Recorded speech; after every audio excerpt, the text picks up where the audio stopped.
أعوذ بالله من الشيطان الرجيم بسم الله الرحمن الرحيم الحمد لله والصلاة والسلام على رسول الله وعلى آله وصحبه ومن والاه وبعد اللهم علمنا ما ينفعنا وانفعنا بما علمتنا وزدنا علما يا رب العالمين.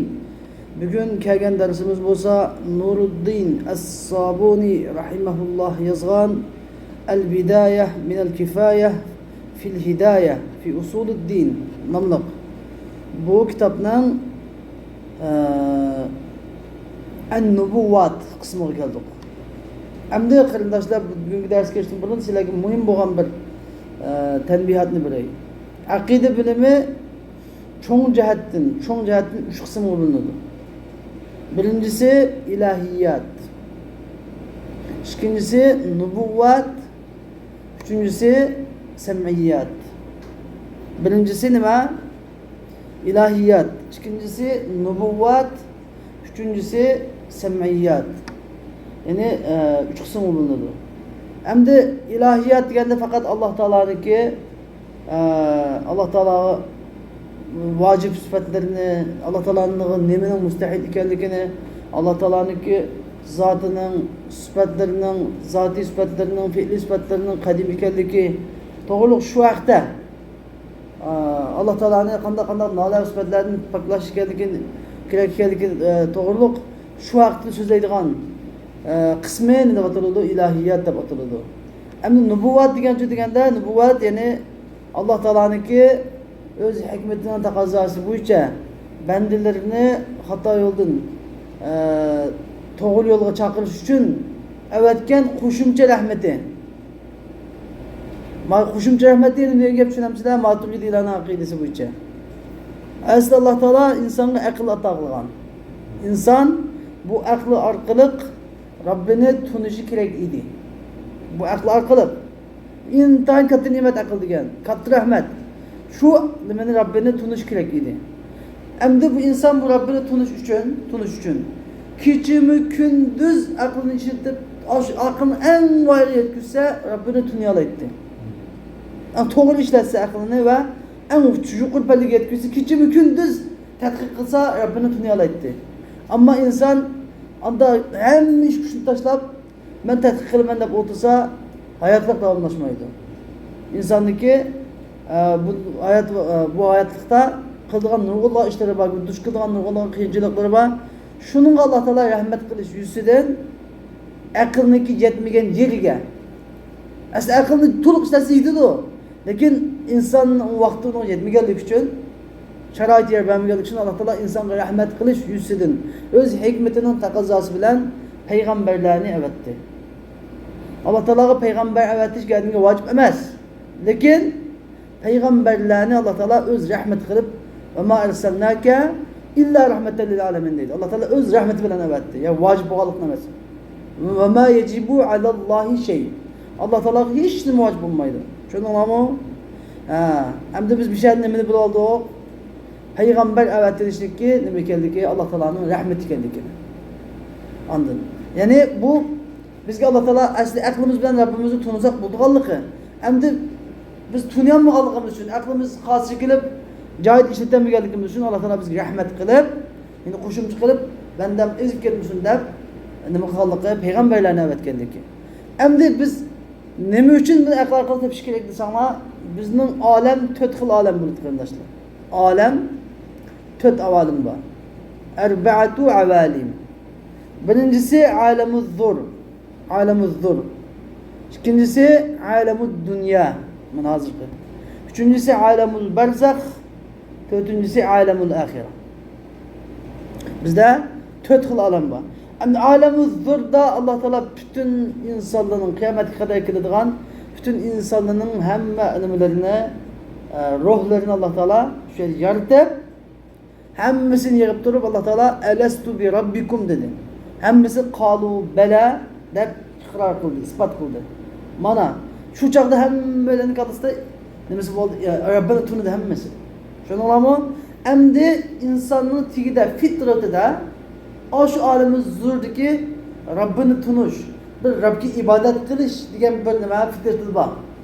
Her bir insanın Endi şu insan Allah Teala'nın rahmeti bilen aklını işitip doğru yolu kirse ya ki Allah Teala'nın evetken peygamberini arkalık doğru yolu tepip doğru yolu boyunca bangan bolsa bu aşı fitretine cahil doğru yolu işletken buludu. Ama bu muşu fitret yani ben bir yaraldım, ben bir mahluk çukum bir Halık'ı ibadet kılışım kireken bir fitra. Bu fitranı doğru yolu işletmese bu yeni şu fitra bu ibadet kılıdı lakin Allah ibadet kılmaydı. Ya butku ibadet kılıdı, ya otku ibadet kılıdı, ya kuyaşku ibadet kılıdı. Şununla mı? Lakin bu fitresini cahil işletmeyen buldu. Hem de bizde yeni bir fırka var. Bu fırka var kas fırka. Fitreti bozuk, fitreti yok. Bu olsa komünist. Bulanım deydi, ilah yok deydi. Bu en necis, ümmetlik içindeki, fırkaların içindeki en necis fırka. İnsaniyetin içindeki en necisi, en düven, en gabi, en kabihiyem deydi. Bu esildeki, ben bir yaralıcı, yaratıcıya ibadet kılışım kireken bir fitretini yok çıkardım, yok kılıyorum. Şundan ona gep ne? Hazırki komünistler. Hoş. Hem de mana Allah Teala aslında alemi durdu bizni fitretimizge İslam fitresini kuygan. Şunu anlamı? Hem insanın kalbi bir Halık'ı ibadet kılışka mail. Hem de alemi dünyaya kelgende Allah Teala bizge yeni rahmet kılıp ne kıldı? Peygamberlerine evetti. Ve hatta ve ma kunna bi muazzibina hatta neb'asa Resul'e diye ayet nazil kıldı. Hatta biz peygamber evetmekçe hiçbir kavmini cezalamayız dedi. Mana bu şu ayetlerin ne mi hemmisi rahmet karanlar. Hemmisi rahmet. Anladın? Aslı biz peygamber evetilmesi Rabbimizin tunuşumuz gerek idi. Lakin Allah Teala bizge yine rahmet kılıp peygamberlerine evetti ve hatta peygamber evetmekçe biz azatlamayız dedi. Man ne mi diyen Erhamer Rahimin Rabbimize ne mi diyen rahimlik zaten. Emdi bu şu bugünkü dersimiz bu olsa peygamber evetişinin hakikatliği. Allah Teala'nın hakikaten peygamber evetkenliği. Bu peygamber evetişlik akılda mümkün. Akılda bu mümkün şer'i bilen vacip kendilikini mucak sözdeyimiz. Hoş. El kavlu fi isbatir risale. Emdi peygamberlikni ispat kılış hakkındaki bir söz davatıdır. Kale ammetu ehlil hakkı ammetu ehlil hakkı diyen gebemdi cimi ehli hak ilgileri ya ki ehli hakkının umumi yüzlüke mundak dedi. Bunu ondan kim var demdi ehl-i sünnet vel cemaat hatta bunun için Şia mı girip gitti hatta. Anladın? Hatta Mu'tezile mi girip gitti hatta mama mesleğinin içine. İrsalur rusuli minallahi teala ila ibadihi mümkünün bi kadiyetil akli. Hem de Allah Teala tarafından üzünün bendelerine peygamberlerini evetiş akıl kadiyası bilen, akıl hükmü bilen mümkündür. Akıl hükmü bilen mümkündür. Biz size devamlı sürekli turatımız. Hükmü aklı üç buludu. Mümkün, müstehil, vaciptir. Hem de siz devamlı sürekli turatımız. Hem de peygamber evetişleme bir mümkün bir iş. Vacip emez. Eğer peygamber evetilmese bu alem bulmaydı diye gap yok. Müstehil emez, mümkün emez yok. Akılda mümkün emez de karınmaydı. Mümkün Allah Teala'nın üzerine bendelerine peygamber evetişi mümkün. Tamamen mümkün. Hoş, hem de bunun bu da vacip kaynıp kalan dese Kur'an-ı Kerim Allah Teala'nın kalamı ile. Allah Teala'nın kalamı ile biz peygamber evettik. Diyen kalamı ile şeriatın peygamber evetiliş vacip. Ve ma kunna bi muazzibina hatta neb'ate Resul'e diyen ayetler hükmüyle kaldı. Vacip olup kaldı. Allah Teala emez, bizge vacip olup kaldı peygamber evetiliş. Şunu anlamı? Ve kâle ba'duhum em ulanı ki ehli hakkının bazıları bundak dedi. İnnehu vacibun bi kadiyetil hikmeti. Peygamber evetiş hikmet takazası bilen vaciptir dedi.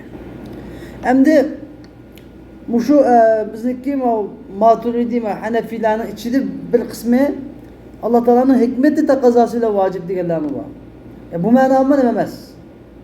Bizde Maturidilerde bir sıfat ziyade kılındı devamlı hikmet diyen bir sıfat. Eş'arilerde hikmetini ilimli çıktığı ötüdür. Bizde hikmette bir sıfat ayrım var. Çünkü Allah Teala hakim. Allah Teala hakim yani nurgulga iştani taktadi hikmetuhu. Allah Teala'nın hikmeti shuni taqozo qiladi. Alloh taolo hakim bo'lganlik uchun hakim degan hamma ishni joyida qilgan zot. Hakim degan gap hikmat degan hamma narsani joyiga qo'yish. Vad'u al-ashya'i ila ala mahalliha degan bu hikmat degan ma'nosi. Har narsani o'zining joyiga qo'yish, joyiga ishitish degan gap.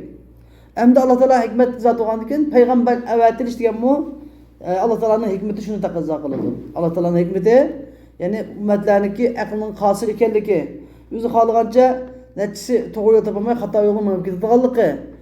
Shu xatoliklarning oldini olib Alloh taolo payg'ambarlarni avatish orqali insonlarni xato yo'ldan, halokatdan qutqizib qolganligi bu bo'lsa katta bir hikmat.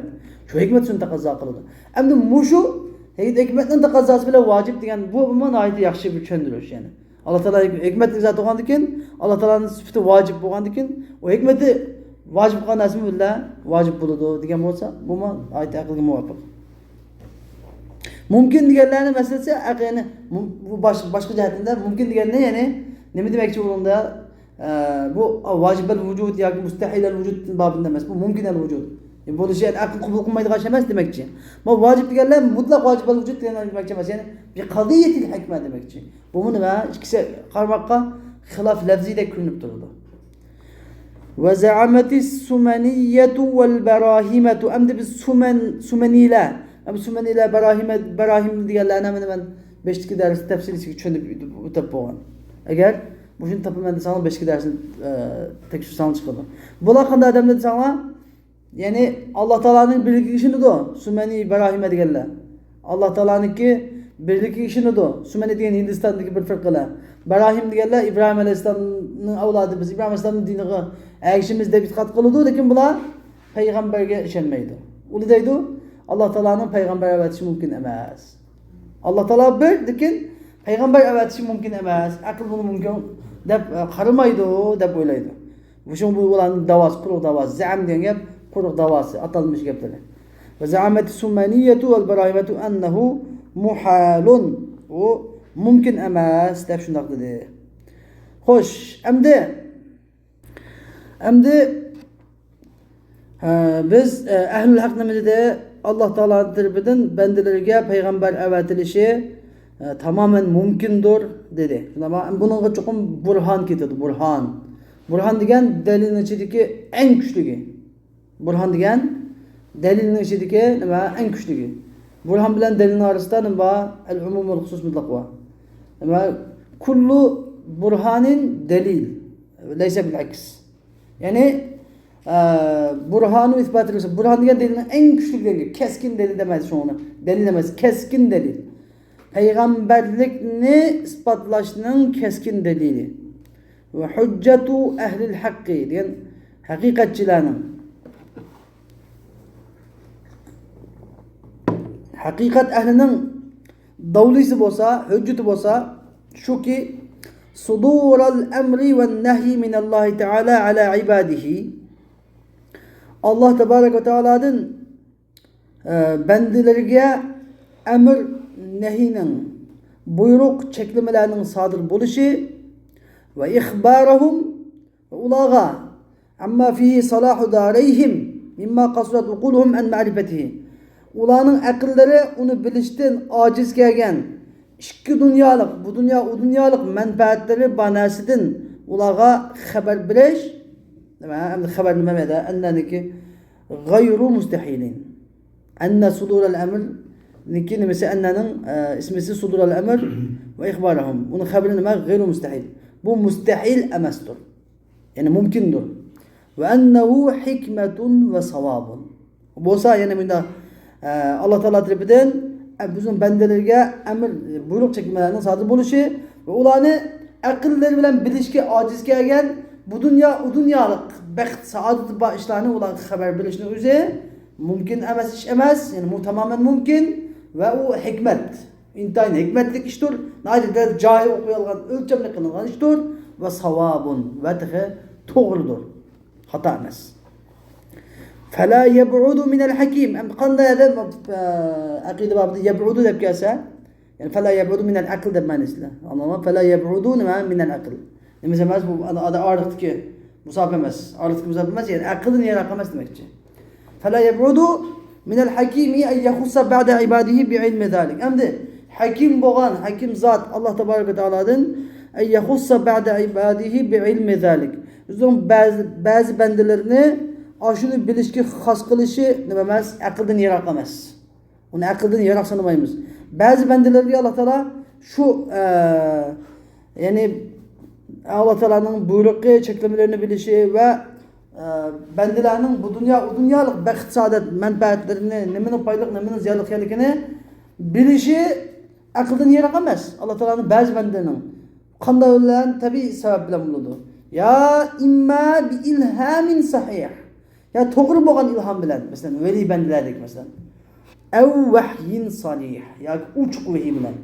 Mesela peygamberlerdik.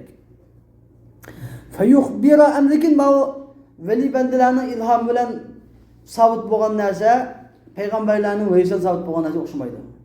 Mani biliyorum. Ehl-i sünnet ve cemaatinin karşısında kerametul evliyayı hakkun. Evliyaların kerameti haktır. Lakin bu evliyaların kerametiyle şeriat sabit olmaydı. Şunu alma. Emir ya ki neyi sabit olmaydı. Evliyaların kerameti fakat şu evliyanın yüzüge. Başkalarına ma evliya bunda keramet gördükken ma bizim oyunda aksak oldu diyen hüküm başkaları tanılmaydı. Lakin peygamberini anlamaz. Peygamberin çoğu peygamberin ki şeriat bulundu. Yani belki miyadı Musa ne var bir ilhamın sahihini vahyin sahihinin aldığı kuygalıkını biz demini bilerleyimiz. Tamam. Bence bu ikinci peygamberi kartılgan. Peygamberlerin vahiyleri bazıda ilham bilen buludu. Vahiy ilhami buludu. Bazıları bilen buludu. Vahiy salihi buludu. Vahiy ilhami boğunu mesela bazıda düşüdü kurdu mesela. Bazıda Allah Teala könlüğü taşıydı peygamberlerin. Könlüğü şu işte taşlaydı. Vahiy salihi boğunucu Cibril Aleyhisselam arkalık uçuk vahiy epkilidi. Bu işkilisi bence bu evliya kartılgan bulmasın. Azıma şeriat belgenleşmesini soğandıkken bu demek işkilisi Peygamber kelgen bir vahiy ilhami yapık vahiy. Yani birisi vahiy salih uçuk vahiy. Müdadise takım yaxşı buldu bulayım. Feyukhbira gayrahu bi emrillah. Şunu ulan bunu ilham vahiy ilhami kelgenlik ya ki vahiy salih kelgenlik için mesela şu sahih diye yapaya da ilhamın kendisi sahih getirip koyganı ilhamın hemimiz doğru olmaydı. Doğru bu ilham. Doğru bu ilham kim keledi? Peygamber keledi. Evliyalara bazı hata ilham fikri mümkün. Doğru. Peygamberler hata ilham gelmeydi. Feyukhbira gayrahu bi emrillahi teala. Şundan üzerine gayrige Allah Teala'nın emri bilen nima qildi? Haber berdi. Şu adam. Ve yuc'ala lehu emareten tedullu ala sidqi ihbarihi. Feyukhbira gayrahu gayri haber berdi ve onunla şu haber nima? Onunki haberinin rastgelligiga dalalat qildi ve yuc'ala lehu emareten onun haberinin rastgelligiga dalalat qiladigan bir alamet qilinadi. Bunun haberinin rastgelligiga dalalat qiladigan bir alamet beriladi ve hiyel mucize. O alamet bo'lsa mucizedir. Mana bunda arqalıdır. Bu hammasi peygamberlarga bağlıdır ki yani evliyanın gapi yo'q. Tushundingmi? Xo'sh. Endi ve bayanu zalika. Yani biz yukarıda keltirgan burhanның bayanı. Ennalloha Teala halaqal cennete ven nar. Şüphesiz ki Allah Tebareke ve Teala cennet ve devzakni yarattı. Allah Subhanahu ve Teala tekaddes cennet ve devzakni yarattı. Ve a'adde fihima el-thawabe li evliyaihi vel-iqabe li a'daihi. Ve bu cennet devzakta velilerge, dostlarga savabını tayyor kıldı. Düşmanlarga bolsa cezanı tayyorladı. Azapını tayyorladı. Ve leyse fil akli imkanul vukufi ala zalik. Hem de akılda aşununga vakıf buluşunun imkaniyeti yok. Vakıf buluş diye bilemezler. Vakıf buluş diye beni haberler buluş diye.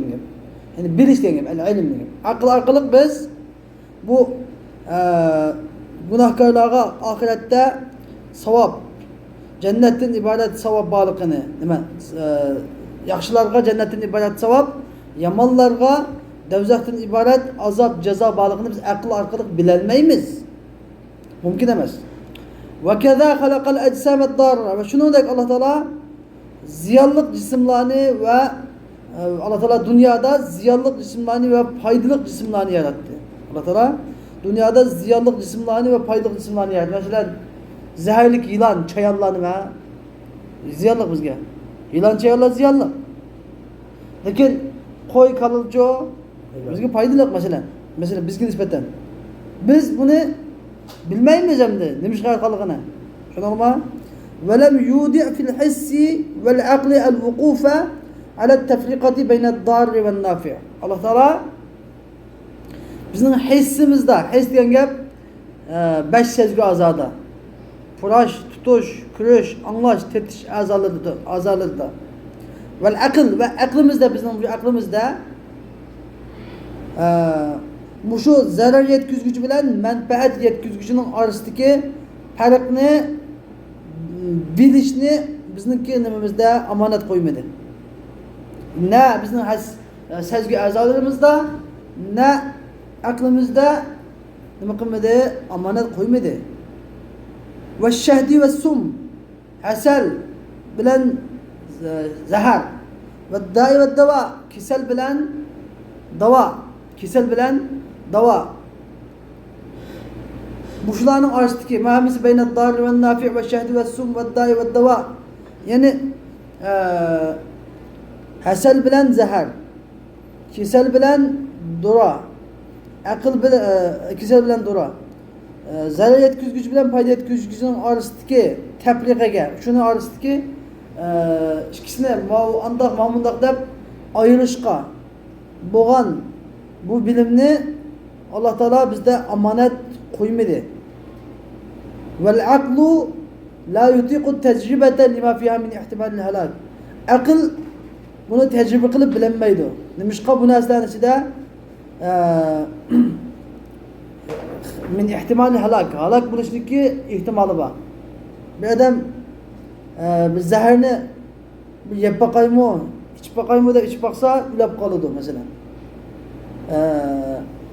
Hem de şunu bir neslerini şunda biz qaraplan, endi bu cümlede benim düşüngenim, biz şunda bir qaraplan bir narsalarga, mao foydaliq narsa ekan, mao ziyonliq narsa ekan deb, yani odatdan, hukmul odiy degan boshqa. Birinchi qadamda biz bu narsaga qaraplan mao foydaliq ekan, mao ziyonliq ekan deb bilmaymiz, bilinmaymiz. Ma'nosiligi musannif nima demoqchi desanglar, shu aqlning ba'zi narsalarga bevosita yetolmaydiganligini, vosita orqali yetalaydiganligini misal keltirib davet etdik ama misal tariqasida. Dalil tariqasida Burhan. Burhanni bayon qilib berdi-ku. Nimishqi biz payg'ambar avatilmasa, nimishqi biz bilolmaymiz to'g'ri yo'lni. Nimaga bizga nimaning foydali, nimaning ziyonli ekanligini nimishqi bilolmaymiz desa, bizga musannif bizga bunda qisqa qilib misal tariqasida al-Bidaya degan nima qisqa kitob. Ba'zan qisqa qilib, ba'zan yani muhim yerlarni qisqa qilib ketgan. Tushunamizmi? Buni al-Kifaya degan kitobni ko'rsanglar, tafsiloti bayon qilinadi. Shuning uchun ma'nolar bir muncha qisqa qilib ketgan. Asli xuddi bu yuqoridagi masalalar jannat tuzoqni bilmaymiz. Shuningdek, ma'nosi bilmaymiz deb ikkisi buyuklikda gap qilgan bo'ladi. Bu buyuklik emas. Ikkinchi keltirilgani xuddi bodiqi bir misol tariqasida biz o aklımız arkalık cennet tuzakının bizki yaxşılarga cennet tayarlanganligini, yamanlarga dozaq tayarlanganligini aklımız arkalık bilemeyiz. Bunu bilemezken biz uçuk. Hatta ki biz bir qadim kurash bilan avval ko'p bakmagan narsa, odat aylangan mumkin emas. Bir narsaning nimaning foydali, nimaning ziyon ekanligini aklımız arkalık bilemeyiz. Hatta hissimiz arkalık bilemeyiz. Mesela zahar, yani bu kutuda, mesela ma kutuda zahar var deydi. Hiç kimse bunun zehir ekanligini demedi. Keplam size bunu kulağınızı suyu kişanlar mümkün, etleri gidip su keplaşanlar mümkün. Ya ki su gidip içip selişanlar mümkün. Eğer aklınla akıl müşni bilerligen bolsan aytanlar. Bunu herkes maziyalık etkeden bilerligenler. Lekin bununla xat yazıp koygandan keyin o zehir deb. Ya ki birisi mavsiga zehir deb xabar bergandan keyin. Yani bir vasıta bo'lgandan keyin ya bir qatim siz buniki ziyon içip bunu ziyan qilganligini ko'rib bo'lgandan keyin masalan biz de Tümürbek bilan nima ish qildik debida bir narsani tashdik bu yerda suv chiqib ketdi. Suv chiqib ketgandan keyin biz bir bilimni bildik. Buni nimadan bildik? Odatdan bildik yani. Odatdan kelib chiqdi ma'lum bilim. Ya'ni agar biz tashkiliyani ustida bunday suv jo'mak narsa bo'lsa, udulida masura bo'ladi ekan. Ya'ni güvenzi degandek bu narsa bo'ladi ekan, tashsak bilan suv chiqib ketadi ekan. Agar tok bir narsa bo'lsa, udulida tashsak tokni teshiydi ekanmiz degan bir bilim kelib chiqdi. Masalan, agar baldir bizga kim deb qo'ygan bo'lsa, balki biz anaqa qilmas qilib mumkin edi. Bizga kim demaylik o'zimiz qildik. Undan keyin bu xatar kelib chiqqandan keyin bilardik. Shunga fiha min ihtimal halak degan gap, agar bunday narsa dastlabda bir kim buni deb qo'ygan odam bo'lmasa, vosita bo'lmasa, biz uni aqlimiz orqali bilmaymiz buni. Bir qadar takror qilib bo'lgandan keyin buni bilmaymiz, aql hukm aylanmaydi inshaalloh. Bir qadar takrorlab bo'lgandan keyin aql hukmlarni bilamizlar, hukmlar oddiy aylanib qoladi. Odatga aylanib qoladi. Masalan, kichik bola, kichkina bola dasturlasida nima qila oladi? Dasturlasida masalan qizil chaynakni kelib ham shart tutadi birinchi qatim. Tutgandan keyin qo'li kuyidi. Agar aql orqali bilmaydi buni. Uni kendi ko'zi orqali bilmaydi. Lekin shunda qo'li kuygandan keyin ham ikkinchi qatim tutmaydi. Tushundinglarmi? Demak, biz insonning aqli chekdik degan. Bir narsaning ziyonliq yoki foydali ekanligini vositasiz bilmaydi. Tushundingmi gapni? Mushuni bizga tushundirmoqchi hozir men senda hozir. Ne deb? Vositasiz bilmaydi. Shu buni vosita kerak. Payg'ambarlar nima? Payg'ambarlar vosita. Ya'ni inson ko'z oldidagi narsaning foydali ziyonligini bilmagan yerda. Ha, oxiratdagi bo'lgan ishlarni, buni abadiy baxt saodati, abadiy ziyon zahmatiga aloqador bo'lgan bu masalani ko'zdan ko'rmagan oxiratga bo'lgan masalani bilamdi. Aql mumkin emas bilmaydi. Undan qanday nima qilish kerak? Uni Alloh taolo bizga rahmat qilib, vosita bo'lgan payg'ambarlarni avatibadi. Deb bizga aqllarni keltirib o'tdi. Shuning uchun agar val aqlu la yutiqu tajribata lima fiha min ihtimal halak degan aql bu narsani nima tajriba qilib sinab chiqishga taqat keltirolmaydi, chunki buningda halok bo'lishning ehtimoli bor. Agar sinab qo'ysa halok bo'lishi mumkin, halok bo'lgandan keyin tugaydi odam. Halok bo'lsa kim sinaydi uni ikkinchi qilda tugaydi. Tushundingmi? Shuning uchun masalan, bu odam men jannat borgan, do'zax borgan, deydi bir ko'rib boqay deb, ilab boqsa edi. Ilab boqqandan keyin tilalamdi. Ha, tilanmaydi, halok bo'ldi xolos. Yaxshi bo'lsa jannatga o'zi do'zaxman, o'zi o'tgan odam do'zax ma'noda. Endi qaytib kelishlikki, Xudoyim tildirdi. Bu o'zi dunyoga qaytib kelolmaydi. Shuning uchun buningga bir vosita bo'lishi Alloh taoloning katta bir rahmatidir. Xo'sh. Endi anda bo'lgandan keyin faqtadatil hikmatu minallohi taala. Alloh taolo tarafidan bo'lgan bir bu hikmat, Alloh taolo hakim zot. Hakim zot bo'lgandan Alloh taoloning hikmati bor. Endi Alloh taoloning bu qadimiy azaliy bo'lgan bu hikmati shuni taqozo qildiki, Alloh taoloning hikmati payg'ambar avatishni, ay yursila rasulan. Payg'ambar avatishni. Yani yukhbiru ibadahu bima a'adda lahum fil uqba. Yani Alloh taolo ularga oqibatda, oxiratda ularga tayyorlab qo'ygan narsani bandalarga xabar beradigan bir payg'ambar avatishni Alloh taoloning hikmati taqozo qildi. Va ma awda'a fid dunya. Va bima awda'a fid dunya. Yani ularga dunyoda amonat qo'ygan narsani xabar beradigan. Dunyoda amonat qo'ygan narsa o'z xos qarindosh bilamsizlar? Qaysi amonat? Bu amonat bo'lsa, Alloh taolo biz inna aradna al-amanata ala as-samawati wal ardi wal jibal fa abayna yahmilnaha wa ashfaqna minha deydi. Biz bu amonatni osmon, zamin, tog'larga tangladik. Ular amonatni qabul qildi, unimidi? Qo'rqdi amonatni qabul qilishdan. Va hamalaha al-inson. Inson bu amonatni qabul qildi. Inson o'ziga zulm qilgan va nodon. Bilmaydi. Bu amonatning naqadar og'ir ekanligini bilmaydi deydi. Lekin bu amonat intayin xatir ko'p amonat. Agar inson shu amonatni joyida ikisiga topshira olsa, intayin foydasi ko'p. Bu bo'lsa islom dini, dindan iborat, bir Alloh ibodat qilishdan iborat. Alloh taolaning buyruq cheklamalariga hammaga bo'ysunishdan iborat bo'lgan bu amonat, islom dini. Mana shu amonatni kim xabar berdi? Shu payg'ambarlar xabar berdi. Ya'ni Alloh taolaning hikmati ular oxiratda tayyorlab qo'ygan narsani xabar beradigan va bu dunyoda ularga amonat qo'yilgan amonatni xabar berib beradigan, amonat o'zqasi dindan iborat amonat deb beradigan va ya'muruhum bima fi salahuhum. Ularning manfaati bor ishqa buyuradigan ve yazcuruhum amma fihi halakuhum. Bularning halaki bor bo'lgan ishdan to'sadigan. Bundaq bir payg'ambarlarni avatishni Alloh taolaning hikmati taqozo qildi. Nima bo'lishi, nimaga desa, liyahlika man halaka an bayyina va yahya man hayya an bayyina. Ya'ni halak bo'lganlar hujjat bilan halak bo'lsin, hayot qolganlar hujjat bilan hayot qolsin deb. Nimaga halak bo'lganlar degan gap, ya'ni kofir bo'lganlar. Menga yahliganing ma'nosi, ya'ni kofir bo'lganlar, ya'ni ularga hujjat kelib bo'lgandan kofir bo'lsin. Atog'in bizga payg'ambar kelmagan, biz bilmabdikanmiz demisin. Hayot bo'lganlar degan din bilan.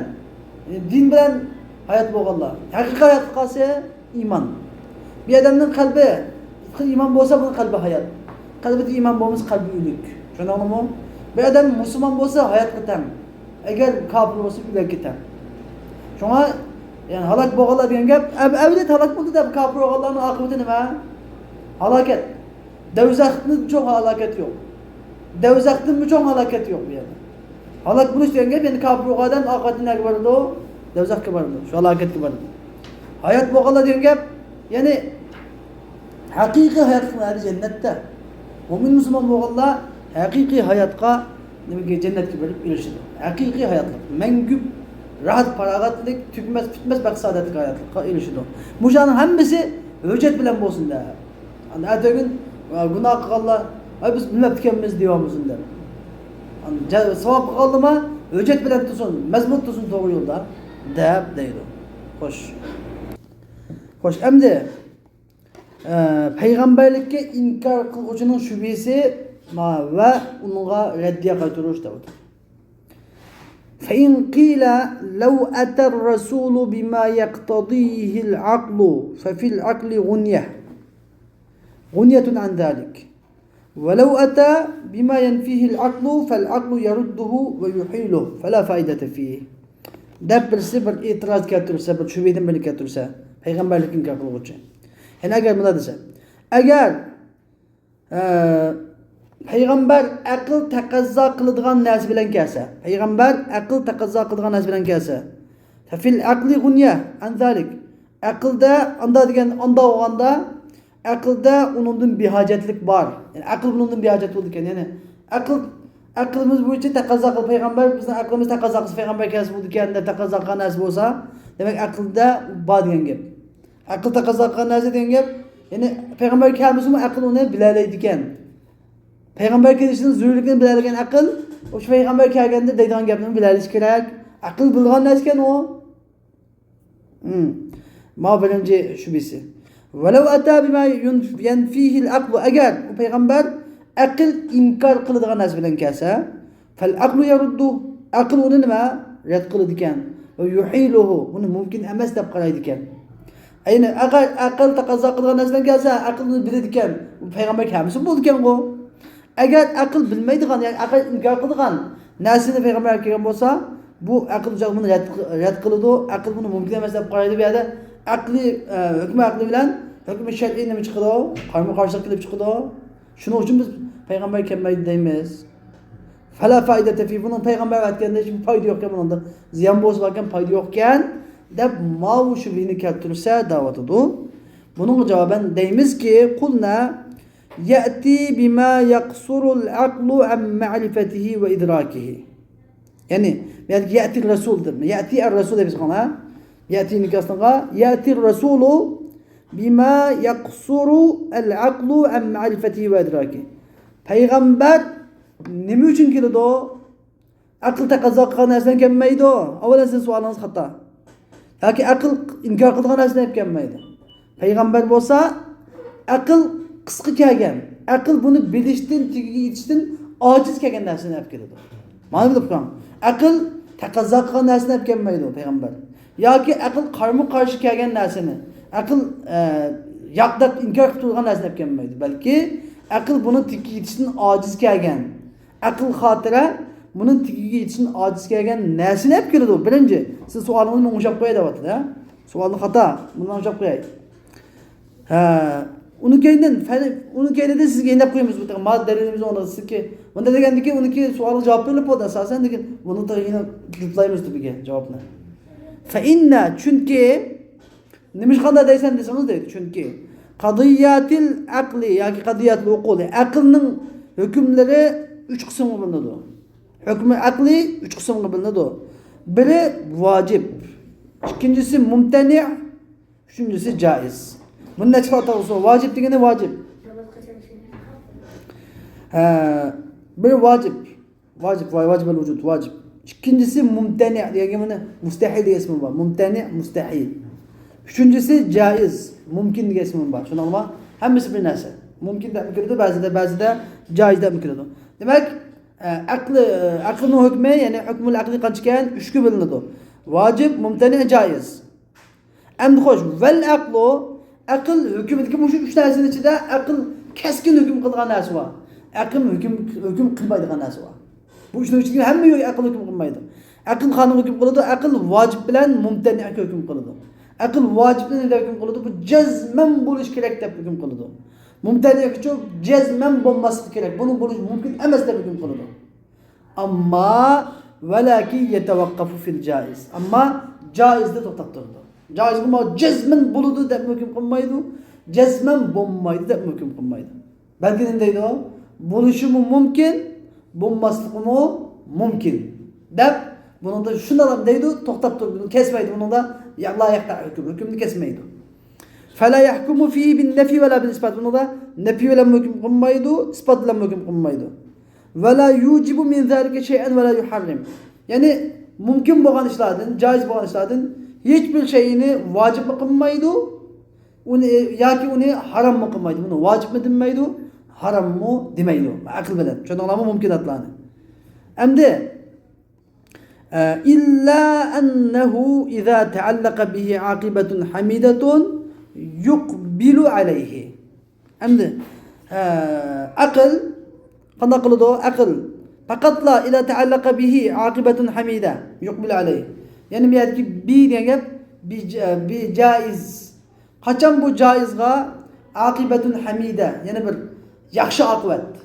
Yaxshi oqibat aloqador bo'lib bog'lansa, aql yuqbilu alayhi. Darhol shuni oldini qiladi, yuzlanadi. Yetavajjahu ilayhi. Qachon bu joiz bo'lgan ishga, ya'ni mumkin bo'lgan bu ishga bir yaxshi oqibat, bu ishdan yaxshi bir oqibat kelib chiqadigan ish bo'lsa, aql buni darhol qabul qilib, shu tarafga yuzlanadi. Ve izâ teallaka bihi akibatun zemîme. Qachon bu nimaga bu joiz bo'lgan bu ishga yomon oqibat, aqibatun zemîme degan yomon oqibat aloqada bo'lib bog'lansa, yu'lidu anhu. Aql bundan nima darhol yuz o'raydi. Aql darhol yuz o'raydi. Fa izâ bayyana ar-rasulu minallohi ta'ala anda xo'sh. Unda bo'lgandan keyin qachonki payg'ambar, Alloh taolo tarafidan bo'lgan payg'ambar avaqibal af'al, avaqibal umuri vel af'al degan ish harakatlarniki, bu ish harakatlarning oqibatlarini bayon qilib bersa. Bunda qilsanglar savob, bunda qilsanglar gunoh. Bunda qilsa jannat, bunda qilsa do'zax deb. Waqafa al-aqlu ala ma fihi salahuhu fayaqbaluhu. Shuning bilan aql buningda o'ziniki manfaat banasiga vaqf bo'lsa, fayaqbaluhu, uni qabul qiladi. Manfaat banasiga vaqf bo'lsa degan gapni bilsa darhol qabul qiladi. Va ala ma fihi fasaduhu fayarudduhu. Buningda ya'ni aqlga ziyon banasi, aqlning buzilishi, fasad bo'lishi banasi ya vaqf bo'lsa, nima qiladi? Fayarudduhu. Buni rad qiladi. Ala annahu yajuzu an yajida ash-shar'u bi bayani ma fil aql. Endi bizga ma masalani sizlar buni tushunishinglar kerak.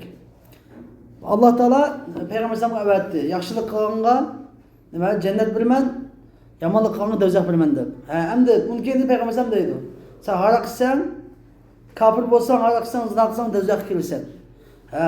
Yaxshi ishlarni qilsang, iymon etsang, besh vaqt namoz o'qisang, taat qilsang jannatga kirasan degandan keyin bunda buni aql chayqaydi, buni chayqab, bu yaxshi ish deganimiz yaxshi ekan bu. Bizga bu dunyoda foyda manfaati bor ekan. Oxiratda bu foyda manfaati bor ekan. Bu yomon ishlar nima ekan? U bizga ziyon, bu dunyoda bizga ziyni bor ekan, oxiratda bu bizga ziyni bor ekan deb Aql darhol hukm qila oladi. Tushunarlimi? Aql yaxshi ishni qilishni, yomon ishni qilmaslikni aql hukm qila oladi. Ammo hozir odamlar aroq ichishni aqli aroq ichishni yaxshi ko'radi deb o'ylasanglar, bu aql emas buni bo'lgan. Nima uni bo'lgani nafs. Nafsi ammara bilan aqlni ayirib olish kerak. İnsanın aqli hech qachon yomon ish bo'lmaydi inson. Lekin nafsi ammara buyuradi. Nafsi buyuruydu, aql emas. Tushunarlimi? Ha, aql nechadi? Bu shan javob chiqib qoldi. Bunda deganlikni o'zi, agar payg'ambar bir ishni buyursa, aql uni yaxshi ishga deb qaramasa, aql rad qiladi degan gap emas ma'nosi. Payg'ambar bir ishni buyursa, aql bu ishni yaxshi ishga deb qaramasa, aql buni rad qiladi degan gap emas buning ma'nosi. Ma'nosi payg'ambar buyurgan ishning yaxshi ish yomon ish ekanligini aql nima? Bilib qabul qiladi, yomon ish ekanligini aql bilib rad qiladi, uni qabul qilmaydi demakchi. Tushunarlimi? Ma'nosini ya'ni xato tushunib olmanglar. Ba'zi odamlar xato tushunib ham, "Voy, aql agar to'g'ri deb qarasa rad qilsa bo'ldi ekan" deydi. Unday gap emas, mumkin emas. Aql to'g'ri deb qarasin, xato deb qarasin, payg'ambar buyurdimi, buni amal qilish vojib. Lekin ma'nodagi ma'noning o'zi, ya'ni yaxshi ish deb turgan narsani aql qabul qiladi, yomon deb turgan narsani aql qabul qilmaydi, rad qiladi. Lekin inson nima ish qiladi desa, nafs ammarning keyin kirib qiladi. Shuningmi namozlikni qo'ydi. Abul Mu'in an-Nasafi rahimahulloh Tafsiratul Adilla degan kitobda kimki o'zining aqli bilan men Alloh taolodan behojatman deydi ekan, men o'zimning aqli bor odam Alloh taoloning bilimiga hojatim yo'q deydi ekan, u o'zini Alloh taolo bilan teng o'ringa qo'ygan bo'ladi. O'zining da'vosi bo'yicha Alloh taolo bilan teng o'ringa qo'ygan bo'ladi. Kimki uning da'vosi men Alloh taolo bilan teng degan gap bo'lib qoldi ekan, dunyoda uningdan johil odam bo'lmaydi. Uning nadonligining hech bir chek-chegarasi bo'lmaydi. Vallohu muvaffaq deb Abul Mu'in an-Nasafi rahimahulloh shundoq degan ekan. Xo'sh, endi yana bir ala annahu degani dalil ustiga dalil. Tushunarlimi? Uning ustiga, xo'sh bizning keltirgan bu dalilimizning ustiga yajuzu ay yarida ash-shar'u bi bayani ma fil aqli imkanul vuqufi alayhi taysiran lil amri ala al-aqil. Endi shariat bi bayani ma fil aqli imkanul vuquf ala zalika taysiran lil amri ala al-aqil. Aqil odamga ishni osonlashtirish uchun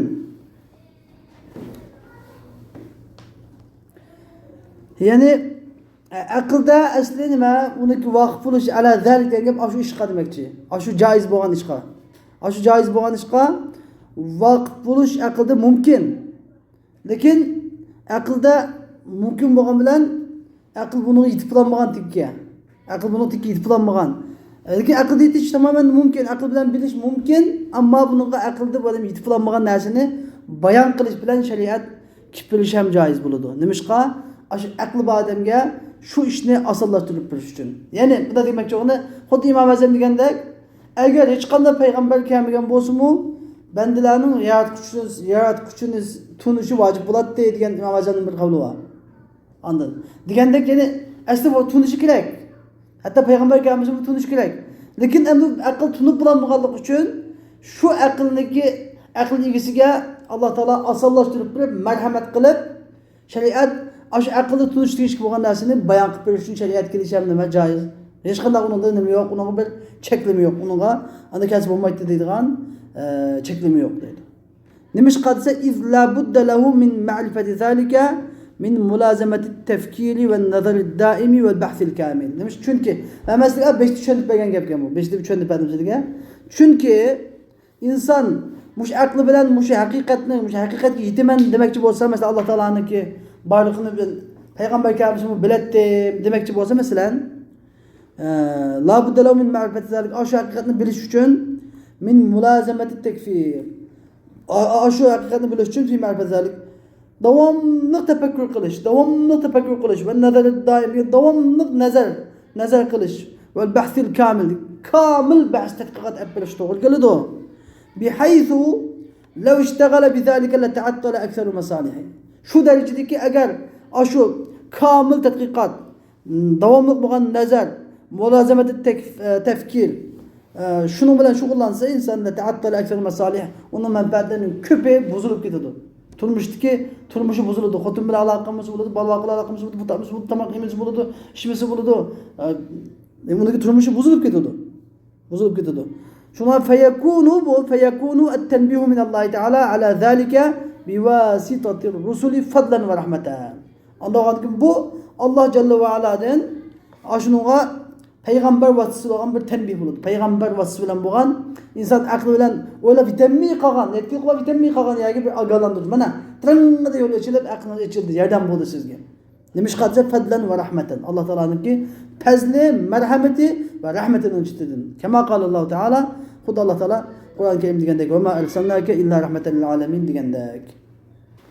Endi xo'sh, biz abayimizni payg'ambar kelishniki aqlan mumkin ekanligini, shar'an vojib ekanligini bildik. Xo'sh. Andoq bo'lgan bo'lsa, endi payg'ambar bo'lishning shartlari bor. Hammadan men payg'ambar deb kelganga payg'ambar bo'lavermaydi. Uning payg'ambar bo'lishining va biz uni payg'ambar deb e'tirof qilishimizning shartlari bor. Shu shartga to'lsa payg'ambar bo'la oladi. Bo'lmasa payg'ambar bo'la olmaydi. Yana birga bu payg'ambar alayhisolamning payg'ambar kelmaydi. Tushunarlimi? Payg'ambar alayhisolamning haqqancha shu shartga to'shgan payg'ambar kelsa payg'ambar hisoblanmaydi. Ham u shartga to'shgan payg'ambar ham kelmaydi, kasb ham qabul qilinmaydi. Isa alayhisalom payg'ambar alayhisolamning keyingi payg'ambar emas. Isa alayhisalom payg'ambar alayhisolamning ilgirki payg'ambar. Ammo payg'ambar alayhisolamning osmon tushgan chog'da Isa alayhisalom shu payg'ambar alayhisolamning shariati bo'yicha hukm qiladi. Xo'sh. Endi payg'ambar bo'lishning shartlari. Summa shartu fihi payg'ambar bo'lishdagi shart ay yakuna zakaran. Erkek bo'lishi kerak. Erkek bo'lishi shart. Birinchi shart nima? Ash-shartul awwal erkek bo'lishi shart. Nima ish qilsa? Li'anna al-unuthata tunafi ar-risalata. Tunafi ar-risalata indana. Yani bir basmada tunafi al-irsal indana. Yani unutha, kishilik, ayollik risolatga, yani payg'ambarlikka qarshi bir ish. Indana bizniki yani Maturidilarning ko'z qarashida. Xilafat lil ash'ariyati. Ash'arilarga xilaf holda. Ash'arilarga xilaf holda. Bu masalada masalan nerede ixtilof qilsanglar Maryam alayhissalom. Maryam alayhissalom payg'ambarmidi emasmidi degan masalada. Alloh Qurtubi o'ziniki tafsirida intayin yaxshi so'zlarni qilgan. Yani Maryam alayhissalom haqida Maryam alayhissalom payg'ambar edi deb. Chunki uningga uch oshkora vahiy qilingan. Payg'ambar deganga vahiy qilinadi. Uni uch oshkora vahiy qilingan. Shuning uchun payg'ambarning boshqa odamga vahiy kelmaydi u farishta orqali deb shuni dalil qilib turib Maryam alayhissalom degan. Ammo Maturidilarcha nima deydi? Yo'q. Alloh Qurtubi Ash'ari. Alloh Qurtubi va Ash'ari. Endi Maturidilar yo'q deydi. Chunki bunun ko'p dalil bor. Payg'ambar bo'lishniki shartlarining biri nima? Erkek bo'lish kerak. Masalan, Qur'on Karimda bir oyat bor. Şu ve ma arsalna illa rijalan nuhi ilayhim degan bir oyat. Yani biz faqatlam vahiy er kishilarni avatdik degan oyat. Bu oyatning o'zidan, yani ayollarni payg'ambar qilib avatmidik degan gap chiqib turdi. Ammo u Imom Qurtubi unga javob berdi tabii ki. Onda desa, biz avatganimiz ve ma arsalna illa rijalan nuhi ilayhim degan gap, yani rijal degan gap ba'zida er kishi deb ma'no etilsa, ba'zida odam deb ma'no etiladi. Biz payg'ambarni odamdan, insondan avatdik degan bo'ldi ma'nosi. Bashardan avatdik degan bo'ldi. Mazhabdan tag'i mana deb qo'ydi. Ya'ni hammasiki gapi tayyor. Lekin qanday bo'lmasin, hadislar ham kuchlantirdi nima Maturidi mazhabini. Ya'ni payg'ambarlar asosan ayollardan payg'ambar kelmaydi. Payg'ambar er kishini keladi deganlar. Hadislar ham shuni dalolat qilib turadi. Ve zalika endi aqliy dalil emas, naqli bizdagi asosli tutduğumuz naqliy dalil. Lekin aqliy dalillarni bayon qiladi. Ve zalika li anna ar-risalata taqtadi al-ishtihara bid-da'wati. Endi risolatga payg'ambar degan da'vat qilishdan xalqning orasida oshkora bo'lishni, mashhur bo'lishni nima qiladi? Taqozo qiladi. Val unuthata tujibu as-satr, tujibu as-satra. Ve endi ayol kishi bo'lish degan nimani taqozo qiladi? Yögünüşni vacib qiladi. Ayol kishiga er kishilardan ayrilib turishni, jaristonlarga ko'p chiqmaslikni taqozo qilgan, shuni vacib qilgan ish bo'lsa, va baynahuma tanafin. Buningda uch qo'shqar qarama-qarshilik bor. Aql jihatdan bilsakmi? Hem o peygamberlikte en ig'ir mas'uliyat. Erlarning erlari unga taqib birlashib bilinmaydigan mas'uliyat tursa, ayol kishi degan yaratilish jihatdan ojiz yaratilgan tursa, aqli kam tursa, dini kam tursa, ayollarga payg'ambarlik kelsa qanday mas'uliyatni o'zidan chiqaradi? Ya'ni hem oyat hadislarmi shunga nima qilib turadi? Shunga ishorat qilib turadi. Uning kenidan mustaydiq musannif ويدعي ما لا يحيله العقل ويقيم الدلالة على صدق دعواه. شكل بعد ويدعي ديجنم ده ما شرط نشكنسا ثم الشرط فيه أن يكون ذكرا ما برن شرط ما شكنسا وأن يكون ويدعي ديجنم ده وأن يدعي ما لا يحيله العقل يعني وفيغمبر خندق عقل ممكن أمس دبقة يدغن الناسنة ما لا يحيله ديجنم عقل maaş mümkün emas deb qaramaydigan. Aql maaş mümkün emas deb qaramaydigan narsani da'vo qilishi shart. Ve yuqimat dalalati ala sidqi da'va.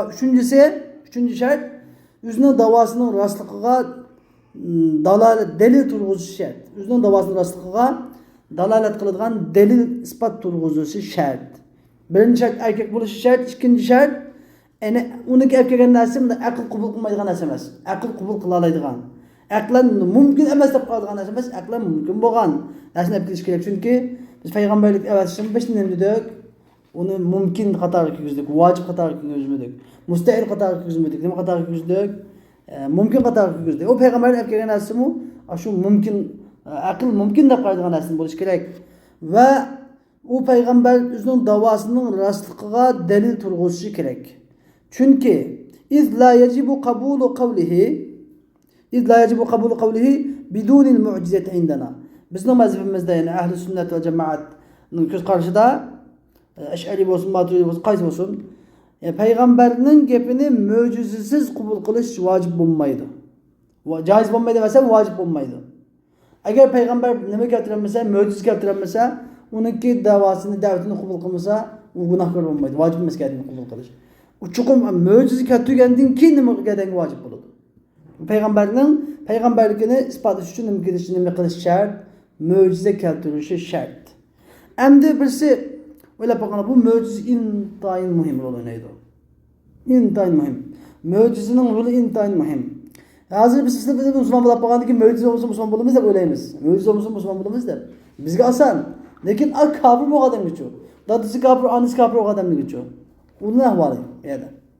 Ammo ular o'ziniki bir oturup atkan bir kültür, oturup atkan bir örf adet, bir muhit, bir şarait, bir üst yetilgen bir şaraitin yeni bir yat boğan bir şaraitka, yat boğan bir adetke, yat boğan bir dilge çıkışı degen intayin qiyin bir iş. Çönanı mı? Muşini kılıç için bunu möcize getirdi. Hem de biz Kur'an-ı Kerim'de ne böldük? Mutavatir kegen dedik. Mutavatir bölülen kegen dedik. Kur'an-ı Kerim'in hakkı mutavatir buğalıqıda. Yani Kur'an-ı Kerim'de cem'un an cem'in la yumkinu tavattu'uhum alel kezib. Yani ulaniki yalğanğa birleştirilmesi mümkün olmaydigan derecedeki top bir cemaatini vatıp kelgen Kur'an-ı Kerim. Hak. Şundak mı? Hem de İncil ne için biz hak emas deymiz hazır dese çünkü onun da tavatturu yok. Yani onda mutavatir kelmegen üzülüp ketken, hem biz ahad kelgen. İncil Tevrat'la ahad kelgen. Şu o'zgartirilgan da o. Tushunamizmi? Bu İncil Tevrat'lar mesela ahad yo'lidan kelgan. Endi birisi savol so'rash mumkin.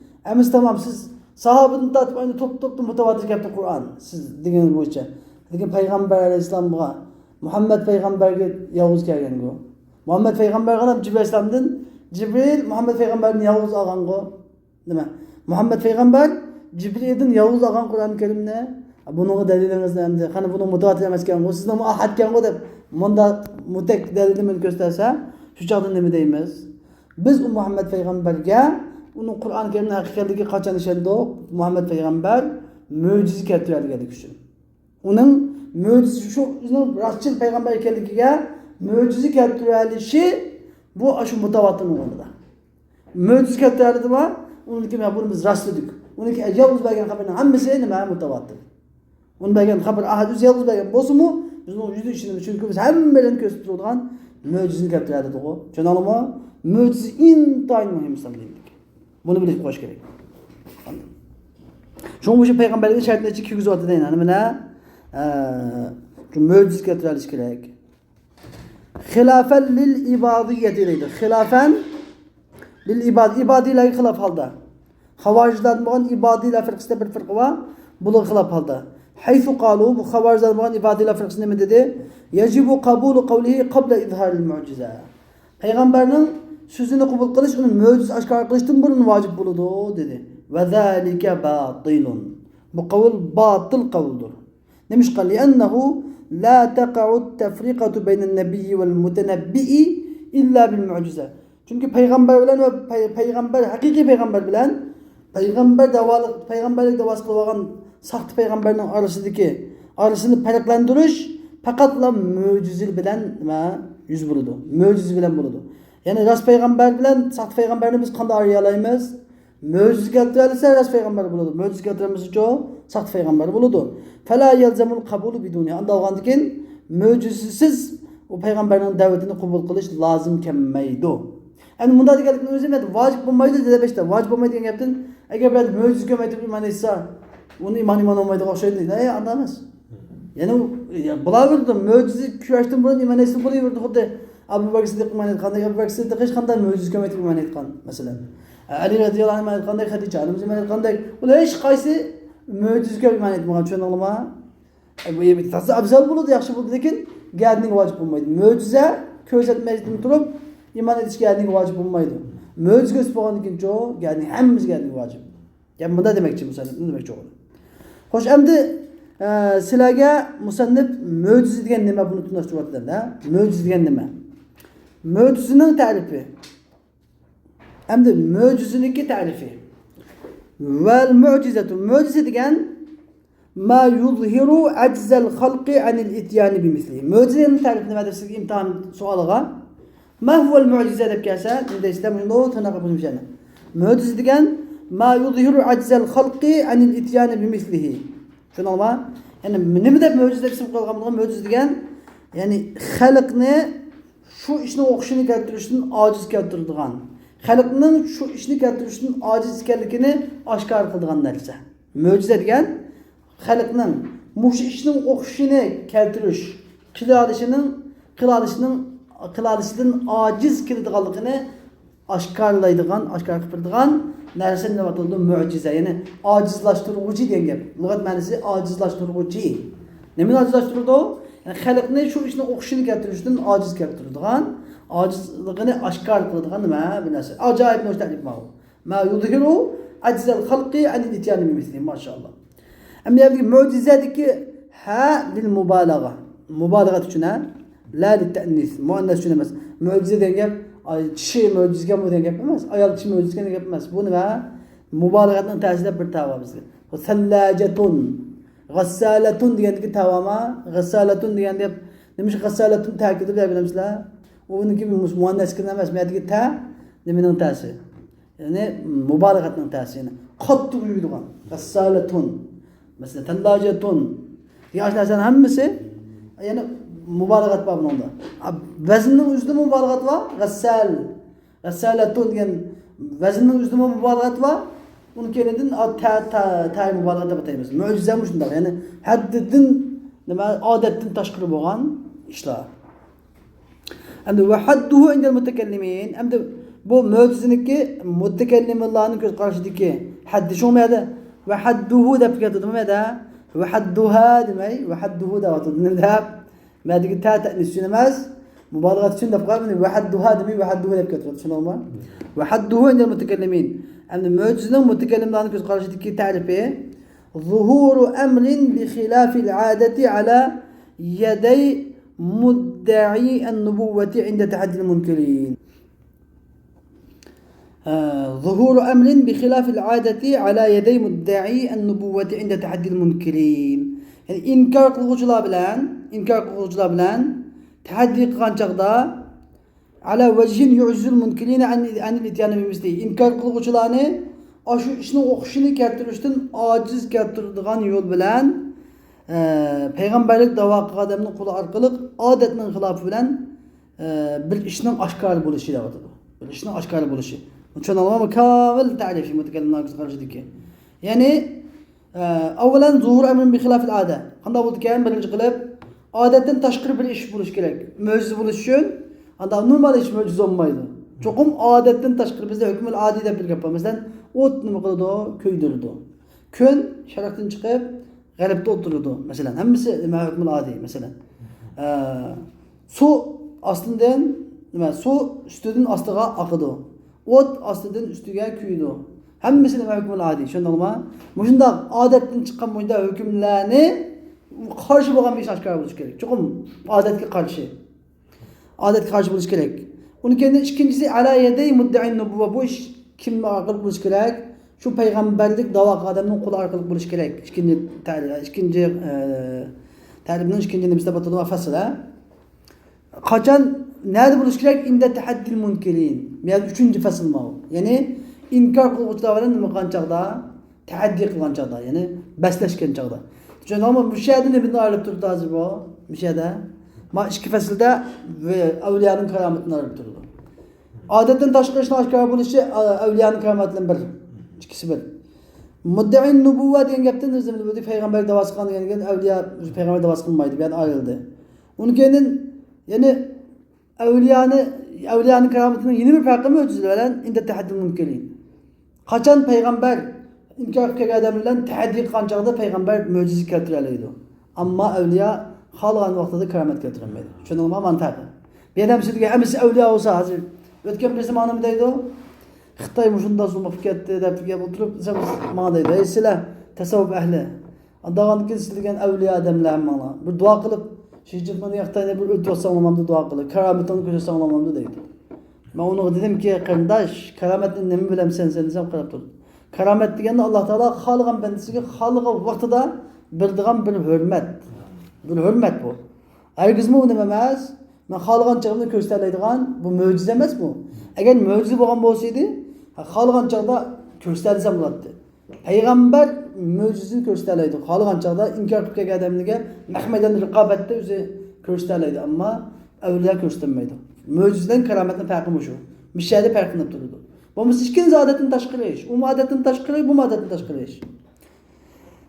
Ala vajhin yu'jizul munkirina an ityani misli. Uni keyin üçüncü fasl nima? Bu mucizening boshqasidan ayrilib turish uchun boshqalar uni o'qishni qilmaslik kerak. Boshqalar buni o'xshaydigan ishni qilmaslik kerak. Qilishni ojiz kelish kerak. Ularning ojizligi oshkor bo'lishi kerak. Uniki mo'jiza deb ataladi. Tushunammi mo'jizani? Kamil mo'jizaning ta'rifi. Xo'sh, endi bayonu vajhi dalalatil mu'jizati ala sidqin nabiy. Endi bu mo'jizaning payg'ambarning rostligiga dalolat qilishni yo'li deydi. Xo'sh. Endi mo'jizaning payg'ambarning rostligiga dalolat qilishni yo'li anna lamma arrafna anna al-mu'jizata fi'lullah ta'ala la sun'a lil-ibad fi zalik ka qalbi al-asa hayyatan wa ahya'il mayyit. Yani biz şunu tunuştuk lamma arafna desanız biz şunu bildik lamma arafna biz şunu bilgendik yani anna al-mu'jizata fi'lullah. Mucize degan Allah Teala'nın fiili ekanligini. La sun'a lil-ibad fi zalik. Bendilerning uningda hech qanday bir aloqasi yo'q ekanligini bilgandan keyin ka qalbil asa hayyatan masalan hosining yilonga aylanishiga o'xshash va ahya'il mayyit masalan Isa alayhisolamniki ülakni tirgizguniga o'xshash masalan bu ülaklarni tirgizish hosini yilonga aylantirish degan gap hammasi Alloh taolaning ishi bu. Tushunammi? Bu Alloh taolaning ishi. Lekin payg'ambarning qo'li orqali nima bo'ldi? Hosil bo'ldi. Amaliyotda buni Alloh taolo qildi, payg'ambar qilmaydi uni. Payg'ambarning hech qanday bir nimasi yo'q uni bilan ta'sir kuchi yo'q. Faqat talab qildi Alloh taolo. Alloh taolo deganini qilib berdi. فإذا أظهر الله تعالى ذلك عقب قول النبي. Qachonki Alloh taolo ana shuni payg'ambarning so'zining kiylam oshkor qilib bersa, فإذا أظهر الله تعالى ذلك عقب قول النبي.